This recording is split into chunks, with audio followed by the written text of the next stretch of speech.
अंबाजोगाई परळी महामार्गावर एस.आर.टी. महाविद्यालयासमोर अवकाळी वादळी वाऱ्याने भेळवाल्याच्या गाड्यावर मोठे झाड पडले.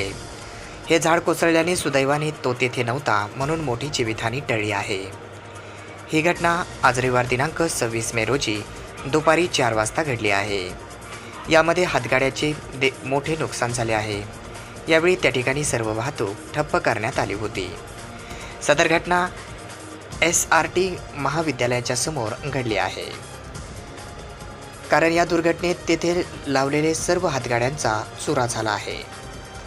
सदरील झाड पडल्याने काही विद्युत तारा देखील तुटल्या आहेत. मात्र तातडीने याची माहिती महावितरणला दिल्याने तात्काळ विद्युत पुरवठा बंद करण्यात आला. सुदैवाने तिथे कोणीही नसल्याने मोठी जीवितहानी टळली आहे. अचानक आलेल्या या अवकाळी वादळी वाऱ्याने सदरील मोठे नुकसान झाले आहे.